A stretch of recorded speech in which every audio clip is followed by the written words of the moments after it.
Lethal firepower, utility, air superiority.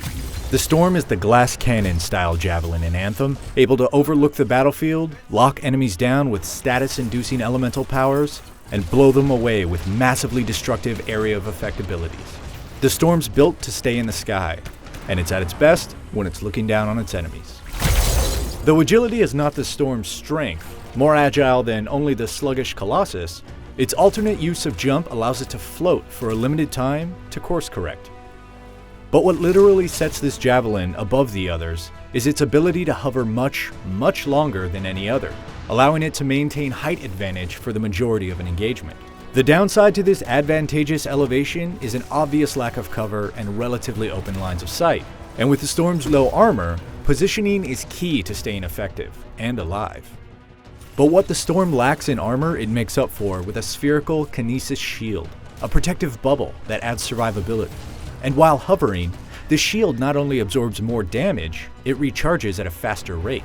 In tandem with its ethereal teleportation dodge, the Storm is equipped to phase through incoming fire while raining down destruction from on high. Let's take a look at a few sample builds. With excellent flight sustain and battlefield control, a single target status and elemental AoE build fuses the best of both worlds for a perfect place to start.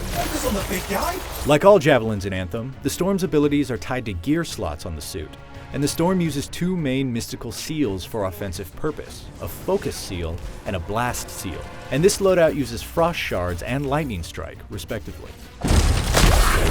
Frost shards are a primer ability, allowing you to quickly shoot enemy-seeking shards of ice that do modest damage, but recharge quickly and apply frost status with each hit.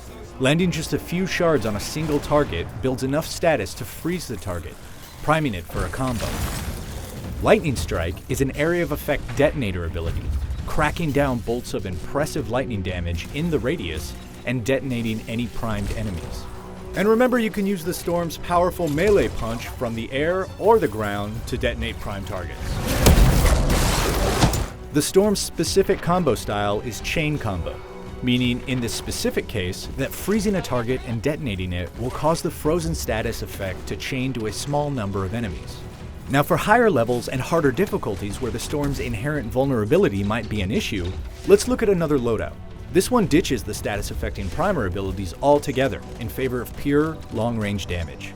The workhorse of this loadout is Burning Orb, which allows the Storm to quickly toss damaging fireballs or charge it up for a long-range devastating blast. In conjunction with the Storm's third gear slot, the support seal, which I've slotted Wind Wall into, this build's capable of dropping a one-way wall on a surface and sniping targets with powerful fireballs from relative safety.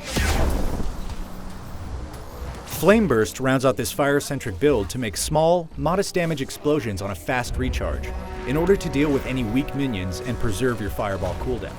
The Storm's ultimate is a marriage of everything it does well, a 3-burst, large-scale AoE lightning, ice, and fire attack that annihilates enemies caught within each blast. Once you pop it, you have to use it, and there's a time limit, so it's best used on a full battlefield or you run the risk of wasting a charge. If you're looking to lord over the battlefield, unleash devastating elemental damage, support your team with well-placed tactical abilities, or just look like a badass space wizard, the Storm is the javelin for you. Thanks for watching. If you like that, be sure to check out our 15 minutes of gameplay featuring the Storm, Colossus, and Interceptor javelins in action. And stay tuned for more Anthem exclusives all month long as part of IGN First.